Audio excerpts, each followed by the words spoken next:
मैं प्रण करता हूँ जो इस धनुष को उठाएगा वही के साथ में जानकी का विवाह होगा। ये प्रण संसार में फैल गया मेरे भैया, सब कहीं न्योता भिजवाया, लेकिन दशरथ जी के यहाँ भिजवाया अभी नहीं।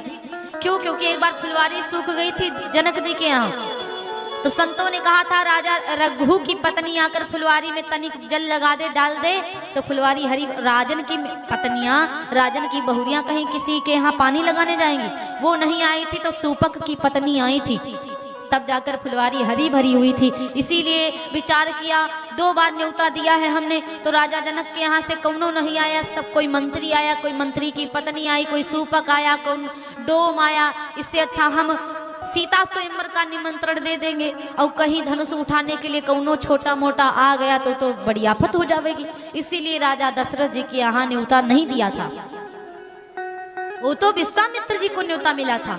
राघव जी तो विश्वामित्र जी के संग आए थे, राम लक्ष्मण तो विश्वामित्र जी के थ्रू आए थे जनकपुरी को, वहां तो विवाह होने के बाद जयमाल पड़ने के बाद न्योता भिजवाया जाएगा। इसीलिए पिनाक धनुष सतधारी है, इसीलिए बंदी जनों से कहा जो धनुष को उठाएगा उसमें परखना था कि कौन भगवान जी आए हैं यहाँ पे, कौन परमात्मा आए हैं, क्योंकि साधारण व्यक्ति धनुआ को हिला भी नहीं सकता, उठाने की तो बातें छोड़ो। अब भैया जब नहीं हिला, कोई हिला नहीं पाया धनुआ को, तब राजा जनक जी को बड़ा कष्ट हुआ, राजा जनक जी को बड़ा परेशानी हुई। तब राजा जनक जी बड़े उदास होकर के कहते हैं, सुनो, अरे तजहु आसन निज निज ग्रह जाहु, लिखा न विधि पै देहि विबाहु, दीप दीप के भूपति नाना, आए सुनि हम जो पन उठाना, सुकृत जाई जाओ पनु परिहरऊं, कुंवरी कुंवारी रही का करियूं, जनक के बचन सुनी सब नर नारी, जनक बचन सुनी सब नर नारी, देख जान की है भाई दुखारी,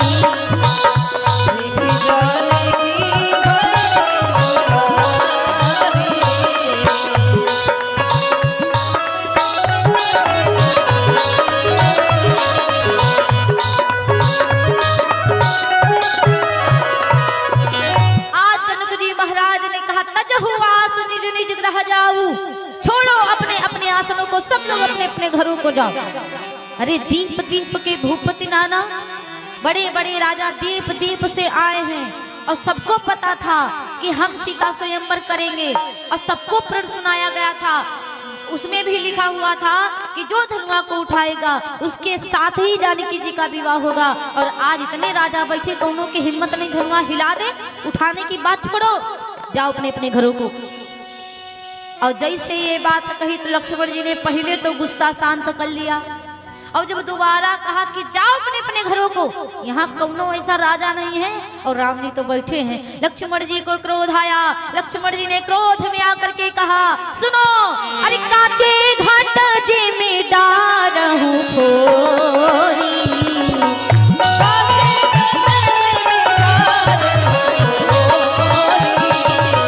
सकहु मेरु मूलक जड़ तोरी,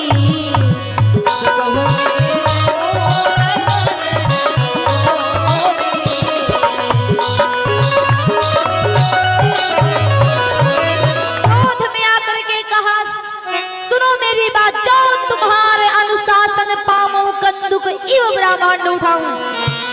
गुरुदेव जी, हे प्रभु जी, आपकी आज्ञा मिल जाए तो गेंद के समान ब्रह्मांड को उठा करके फेंक दूंगा। इस धनुष की बात कर रहे हैं। राम जी अपनी नजरों को नीचे कर लिए, कहीं गलतियों से हमने लक्ष्मण जी की तरफ देखकर पलक लगा दिया ना, मार दिया ना, इनको ऐसा ना लग जाए कि जाओ टूट दो धनुष। अब रामचंद्र जी चुपचाप बैठे हुए हैं, गुरुदेव जी से कह रहे, जो तुम्हारे अनुशासन पाऊं, कंदुक सम ब्रह्मांड उठाऊं, काचे घट जी में डारूं फोरी, कच्चे घड़े के समान फोड़ दूंगा, मूली के समान तोड़ दूंगा, और नाथ जानियस आयस हो वो कौतुक करो बिलो क्यों सोयू। अरे पूरे ब्रह्मांड में लेके धनुआ को कमल नाल जिम चाप चढ़ाऊं, जो जन सत प्रमाण लई धाऊं, कमल की नलनी के समान इस धनुआ को तोड़ करके मैं फेंक दूंगा। और जैसे लक्ष्मण जी ये वचन बोलते, लखन सकोप वचन जे बोले, डगमगान मही दिग्गज डोले। जिनके माथे पर पृथ्वी रखी हुई, शेषनाग जी के फनों पर पृथ्वी रखी, डगमगा गई धरती और दिग्गज डोल गए, हाथी डोल गए मेरे भैया। राम जी बार बार राम जी की तरफ इशारा करे, भैया उठ जाओ, बहुत चिल्ला लिए, धनुष को तोड़िए आकर के। जब मौका बढ़िया पाए गुरुदेव जी, तब लक्ष्मण जी को इशारा किया, लक्ष्मण जी तुम आकर के विराजमान हो जाओ, और राघव जी तुम उठ जाओ, जाओ धनुष को तोड़ डालो। उठाने की बात छोड़ो, उठाना नहीं है, तोड़ना है, क्योंकि धनुष अहंकार का प्रतीक है, इसको चढ़ाना नहीं चाहिए, इसको तोड़ के फेंक देना चाहिए। उठो राम जी। और जैसे मेरे भैया सुनैना माता जो थी, लघुपति जो लक्ष्मण को देखा, लक्ष्मण जी को देख करके बड़ी प्रसन्न हुई सुनैना मैया। लक्ष्मण जी को देख करके मैया सीता बड़ी प्रसन्न हुई। सुनैना जानकी जी की माता है, बहुत प्रसन्न हुई। मेरे भैया विश्वामित्र जी ने कहा, विश्वामित्र समय शुभ जानी, शुभ समय जान करके विश्वामित्र जी ने बोले, अति स्नेहमय बानी। विश्वामित्र जी ने कहा राघव जी से, राघव अरे उठहु राम भंजहु भव चाप, उठहु राम भंजहु कि उठहु राम भंजहु भव चाप, मेटहु तात जनक परितापा, मेटहु तात जनक परितापा, मेटहु तात जनक परितापा।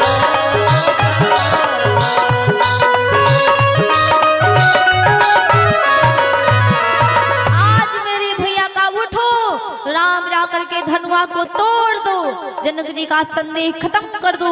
उठाना नहीं है, धनुआ को तोड़ डालना है मेरे भैया।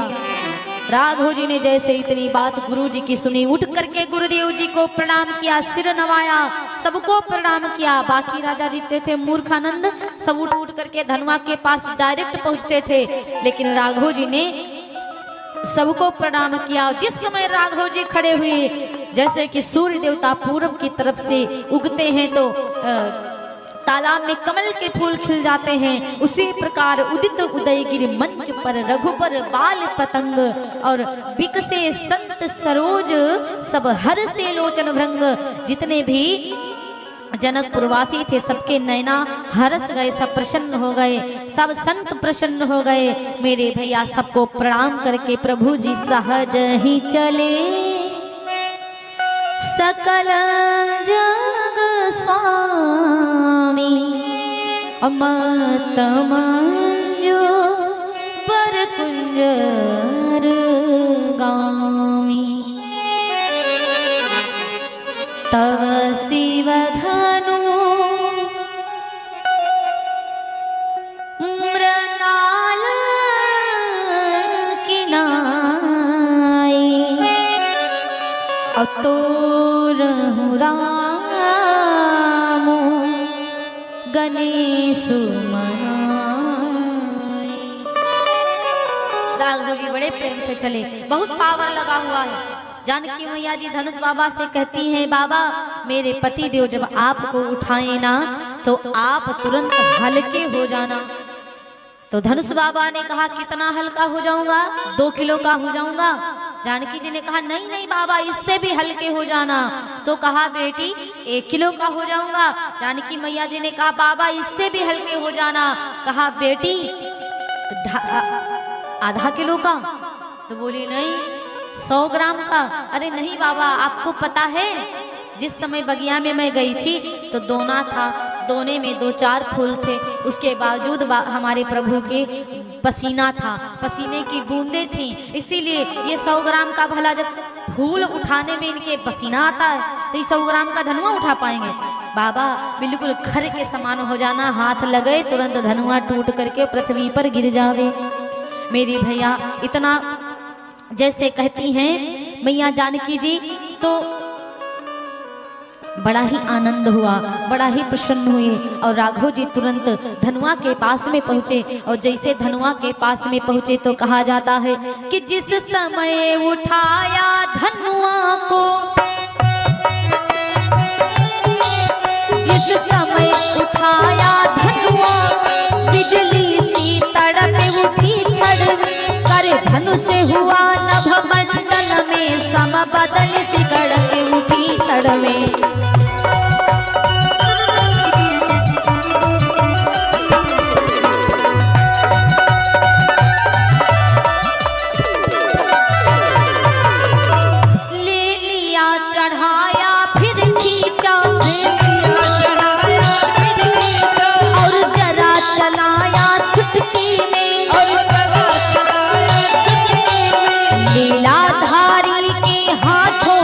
अरे खेल दिखाया चुटकी ने,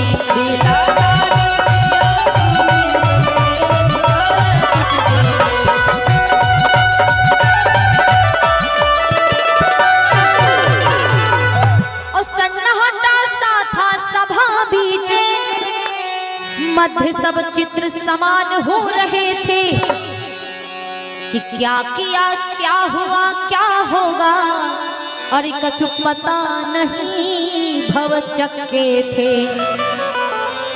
इतने में चर चर शब्द हुआ और गूंजा एक तड़ाका सा, रघुनंदन ने धनु तोड़ दिया, दुनिया में हुआ धमाका।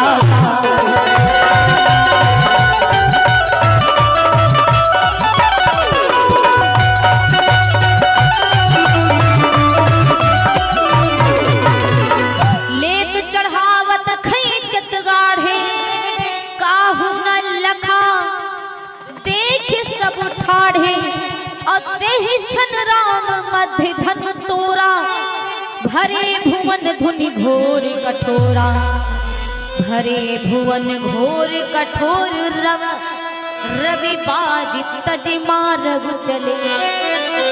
इतनी जोर से आवाज हुई मेरे भैया, सूर्य देवता पूरब की तरफ से पश्चिम की तरफ जा रहे थे, एकदम से दक्षिण की तरफ मुड़ गए।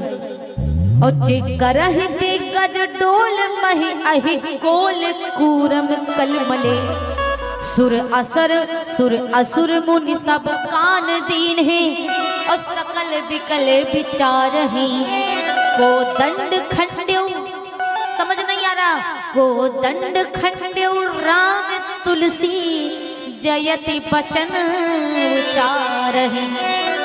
बाबा जी कहते को दंड खंड्यो, को धनुष तोड़ डाला, कौनो नहीं देख पाया मेरे भैया। अगर सत्य बात कहा जाए तो राम जी ने धनुआ तोड़ा ही नहीं, राम जी ने तो केवल जानकी से विवाह किया है, धनुआ तो सीता जी ने तोड़ा। क्योंकि लिखा हुआ है महिपाताल नाक जस व्यापा, और राम बरी सिय भंजो चापा, राम बरी सिय भंजो चापा। जानकी जी ने धनुआ को तोड़ा है। देखिए पत्नी क्यों पीछे अपने पति, भैया माइक को कम करो, अब सेटिंग करके आप चले जाया करो, क्योंकि आपके बैठने से प्रॉब्लम होने लगती है। बोले व्यास भगवान की। तो मेरे भैया कहा जाता है कि धनुष को राघव जी ने नहीं सीता जी ने तोड़ा, और जैसे पृथ्वी पर धनुष टूट करके गिरता है मेरे भैया, कहा जाता है सारी सखियां आ जाती हैं, बहुत ही आनंद मनाने लगी।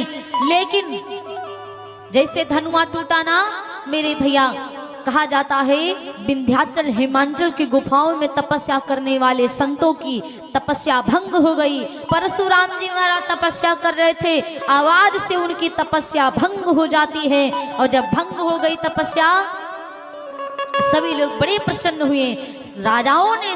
आज राजाओं ने धनुष बाबा से कहा कि जब हम इतने राजा उठाने के लिए जा रहे थे तो आप नहीं उठे, अभी राम जी आपको उठाने के लिए गए तो उठने की तो बात ही छोड़ो, आप टूट करके धरती पर गिर गए। क्यों? धनुष बाबा ने कहा दुनिया उठाए तो भले ना उठो, लेकिन भगवान उठाए तो उठ जाओ, वरना कौनो उठाने वाला भी नहीं मिलेगा। और धनुष को उठा करके तोड़ा तो डोरी नहीं टूटी।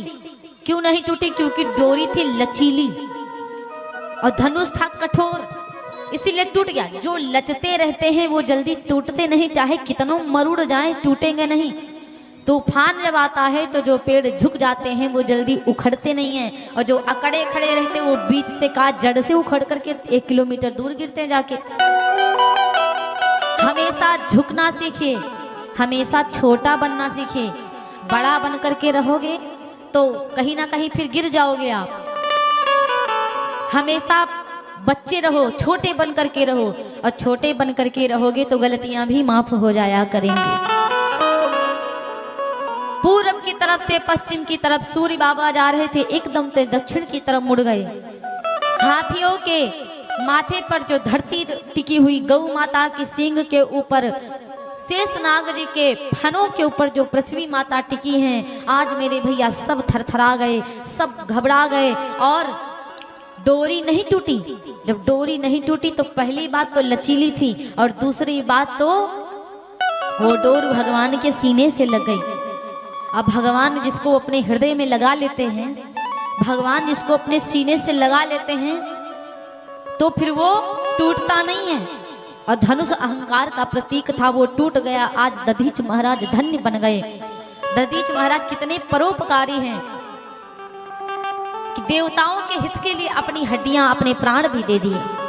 आजकल कौन इंसान परोपकारी है? पेड़ पौधे परोपकारी, सूरज चंद्रमा परोपकारी है, दीपक दिया बाती परोपकारी है, जर जर के उजियार करता है। पेड़ पौधों में फल लगते हैं, और खाता कौन है? हम सब खाते, खुद नहीं वो खा जाते। और हम लोग केवल अपना ही कमाते हैं, अपना ही खाते हैं, अपना ही पेट पालन करते हैं। अरे जानवर भी तो अपना खाते, अपना जाते हैं, घूमते हैं, पेट पालन। जो व्यक्ति अपना छोड़ करके कमाओ तो दूसरे को खवाओ, ये नहीं कि केवल अपने लिए ही कमाओ। प्यारे, इसीलिए केवल अपने लिए मत कमाओ, कमाओ तो दूसरों को भी खिलाओ।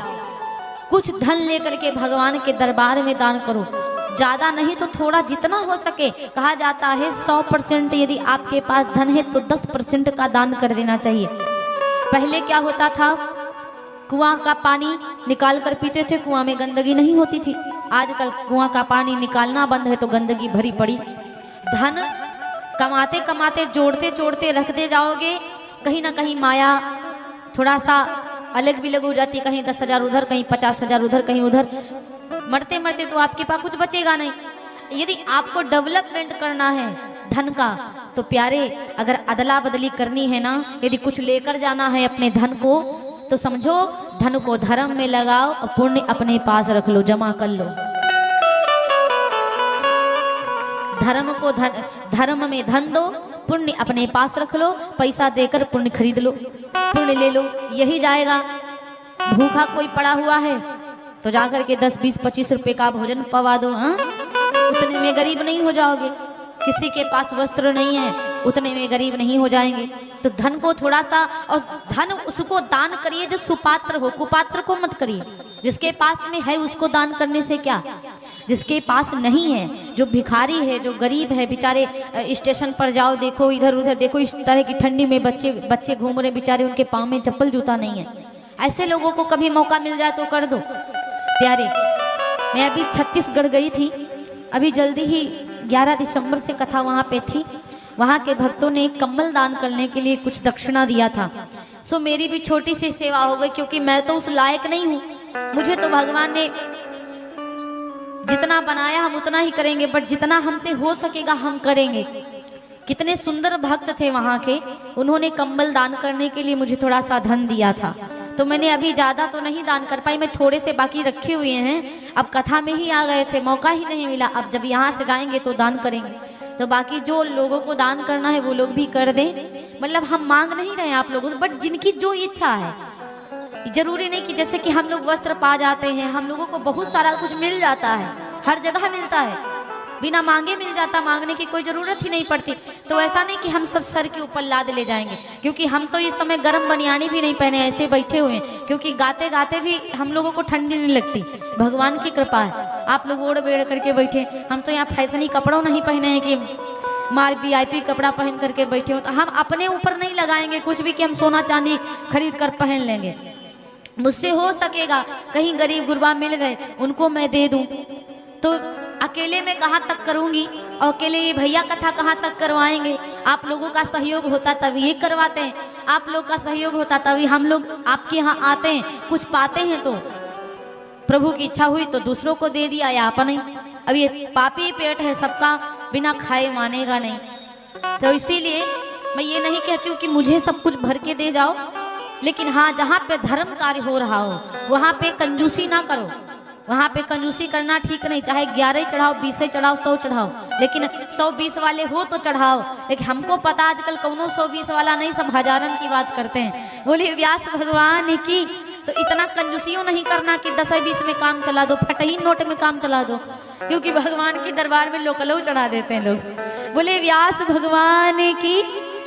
खैर, तो मेरे भैया, इसलिए कहा जाता है कि उधर धनुष टूटता है, और जब धनुष टूट गया, आनंद हो रहा है। जानकी मैया जयमाल को लेकर के आ गई, और जब जानकी मैया जयमाल को लेकर के आई तो राघव जी के गले में डाली, सिया जी लगन में मगन धीरे धीरे, सिया जी लगन में मगन धीरे धीरे, सिया जी लगन में मगन धीरे धीरे, सिया जी लगन में मगन धीरे धीरे, सिया जी लगन में मगन धीरे धीरे, मगन धीरे धीरे, मगन धीरे धीरे, मगन धीरे धीरे, सिया जी लगन में सिया जी लगन में मगन धीरे धीरे, सिया जी लगन में मगन धीरे धीरे, सिया जी लगन में मगन धीरे धीरे, सिया जी लगन में।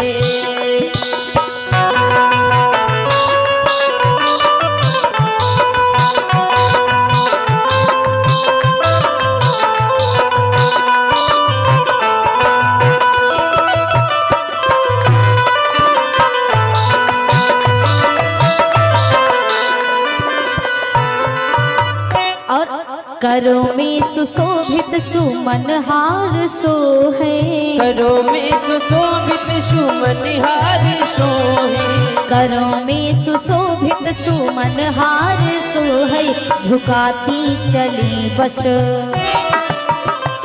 झुकाती चली बस, नयन धीरे धीरे, सिया जी लगन में मगन धीरे धीरे, सिया जी लगन में मगन धीरे धीरे, सिया जी लगन में।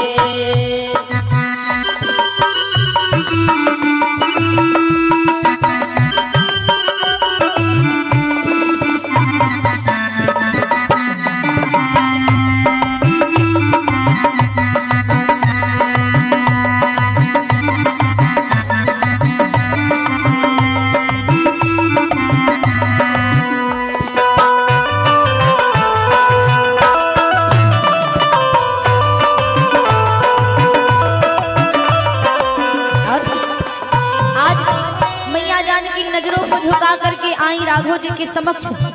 राघव जी ने पहले तो सर को झुका दिया था, उसके बाद सिर को सीधे कर लिया। सर को झुका नहीं रहे, विचार करें यदि मैं जानकी जी के सामने झुका दूंगा, सामने बड़े बड़े राजा बैठे, यही कहेंगे विवाह हुआ नहीं कि मेहरारू के सामने पहले झुक गए। इसीलिए राघव जी शर्म के मारे सीधे ही खड़े हुए हैं। सखियों ने कहा अरे झुक जाओ ना। और लक्ष्मण जी खड़े थे, लक्ष्मण भैया को जानकी जी देख रही और लक्ष्मण जी से कह रही भाई बेटा मैं तुमको अपने पुत्र की पदवी दे रही हूँ, भाभी से बड़ी माँ होती है, मैं तुमको बेटा मान रही हूँ और तुम मुझे माँ कहो। तो बोले हाँ मैया बताओ, कोई काम हो तो बताओ। लक्ष्मण जी से कहा अपने भैया को झुका दो थोड़ा सा, मैं छोटी हूँ वो बड़े हैं, जयमाल नहीं डाल पा रही हूँ। तो राघव जी के सामने लक्ष्मण जी गए, चरणों को पकड़ लिए और जैसे चरणों को पकड़ा तो राघव जी ने कहा उठो। लक्ष्मण जी क्या कर रहे हो, अरे धूल लग जाएगी। लक्ष्मण जी ने कहा भैया बड़ी गड़बड़ी है, आप ऐसे तो तुरंत उठा करके गले लगाते थे, विवाह हुआ नहीं कि घमंड पहले आ गया, पत्नी के सामने भाई को उठाना ही नहीं चाह रहे हो। तुरंत शर्मा गए राम जी और तुरंत झुके।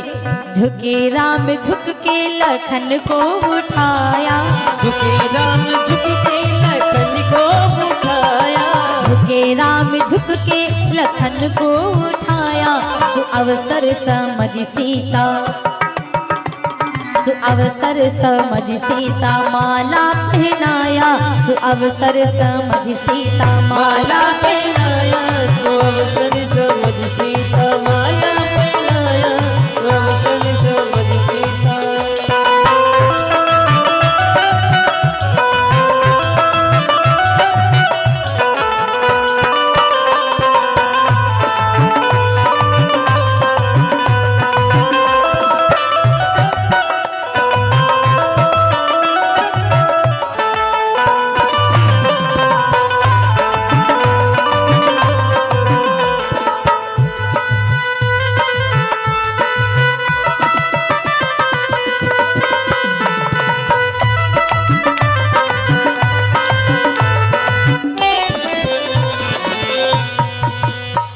सियापति रामचंद्र भगवान की जय। अब मेरे भैया कहा जाता है कि सखियों ने कहा जानकी मैया से कि जानकी जी अब भगवान को जयमाल पहना चुकी हो तो चरण स्पर्श कर लो। जानकी मैया कहती देखो हम चरण स्पर्श नहीं करेंगे। क्यों क्यों नहीं करोगी? तो कहा देखो मैंने एक बात बगिया में सुनी है कि एक बात बगियम सुनी पाई, अरे छुआत सिला भई नारी सुहाई। एक बात बगियम सुनी पाई, छुअत सिला भई नारी सुहाई। और यदि मैं चरणों को छूऊंगी तो क्या होगा? छुअत सिला, अरे छुअत चरण स्वर्ग उड़ जई हो,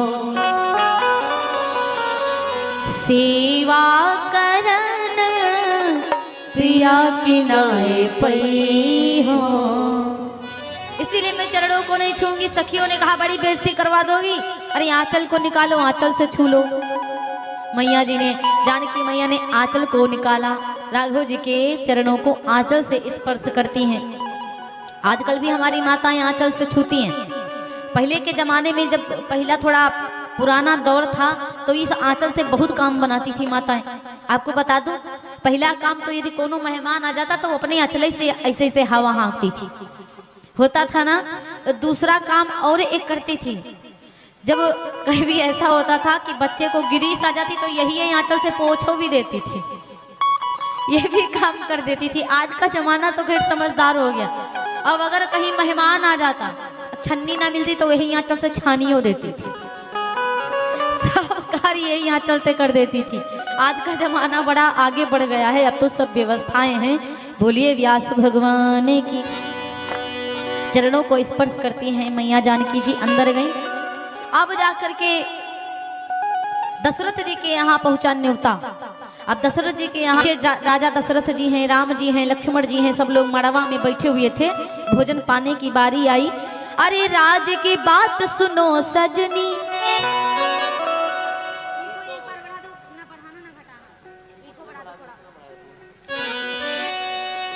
हर एक राज की बात सुनो सजनी, कि मड़ियों में भयो एक अचरज भारी, और जीवन बैठे सभी सुतचार, सबन नारी चढ़ी मिथिलेश अटारी। सारी नारियां मिथिलेश की अटारी पर चढ़ गईं और देखत राम का रूप अनूप। राम जी नीचे बैठे थे झुका करके सर, और जैसे अटारी पर देखा कि पूरी लाइन लगी हुई गारी देने के लिए, गारी बिना ससुरारी कैसी। और जब ऊपर देखा लाइन तो भगवान मुस्कुरा दिए।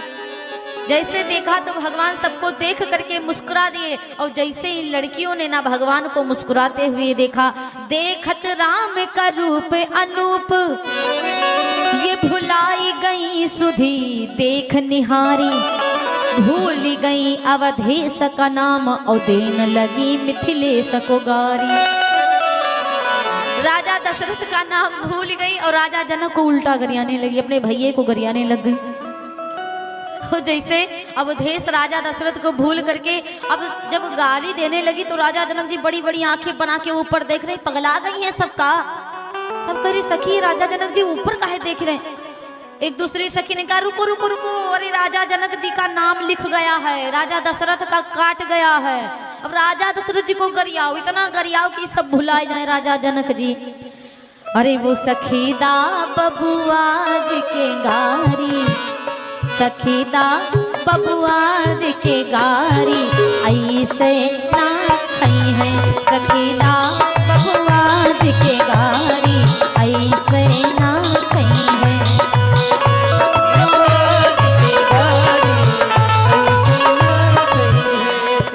ना खई है दुल्हा ना खई है,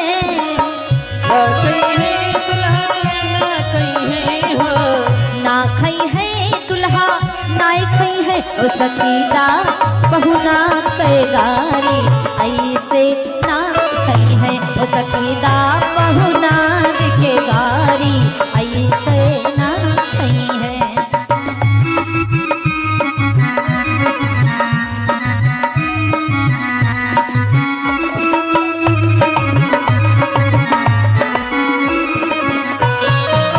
पहली गारी ता इनके गुरुजी के, पहली गारी ता इनके गुरुजी। सखियों ने कहा रे इनके बूढ़े बुजुर्ग गुरुजी कहाँ बैठे? कहने लगे उधर देखो, उधर इनके गुरुदेव जी बैठे हैं। काहे कितने के हैं गुरुजी?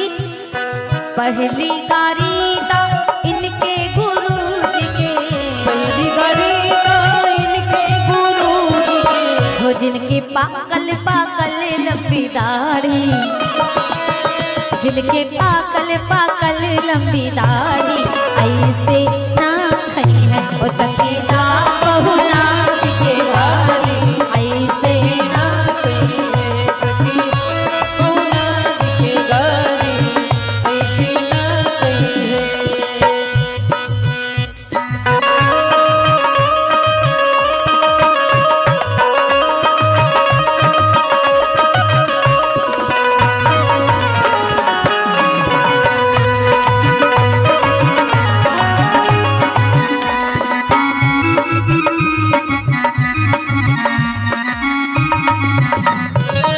और फिर गारी ता इनके पिताजी के, फिर गारी ता इनके पिताजी के, फिर गारी ता इनके पिताजी के, फिर गारी ता इनके पिताजी के। अच्छा इनके पिताजी को भी गारी देना पड़ेगा। लक्ष्मण जी ऊपर तिरछी निगाह देख रहे, जैसे गारी दो तैसे हम इधर से दे देंगे। एक महाराज जी ने बड़ी सुंदर बात कही। लक्ष्मण जी ने जैसे कहा इनके पिताजी को गारी, जैसे उस सखियों ने कहा इनके पिताजी के गारी दो, लक्ष्मण जी ने तुरंत निकाल लिया आवान और कहा मार दूंगा पतरकी को। महाराज राजन जी ने बहुत सुंदर बात की, बहुत अच्छा लगा। वैसे सब पतरी कोनो मोटी कोनो पतरी कोनो लंबी कोनो छोटी, सब प्रकार की साली सराज है। बड़ा आनंद आ रहा है। लक्ष्मण जी तिरछी निगाह देख रहे हैं कि कहीं निकाल ना ले। लक्ष्मण जी से राम जी ने कहा क्यों मार दोगे, बैठो ना, और ससुराल में तो गारी तो खाना ही पड़ेगा। राम जी से कहा भैया तुम खाओ, पिताजी को गारी नहीं देंगे बता दो। और लक्ष्मण जी ऊपर देख, लक्ष्मण जी से सखियां कहती तुम बैठे रहो, तुमको अभी 50 गारी देंगे और बढ़िया नई नई गारी देंगे। अरे अयोध्या में एक रीति है, खीर खाएंगी तब पुत्रों का जन्म होता है। लक्ष्मण जी ने कहा तुम्हारे यहाँ भी तो रीत है, गगरी से बिटियां निकलती हैं बाहर। बहुत सुंदर लगे, क्योंकि घड़े से ही घड़ा ही पृथ्वी में दबा हुआ था तो जानकी मैया आई थी, इसीलिए कहते हैं फिर गारी इनके पिताजी के, फिर गारी ता इनके पिताजी के। एक पुरुष पतिन गो नारी, एक पुरुष पतिन तीन नारी ऐसे ना खई है। वो सखीदा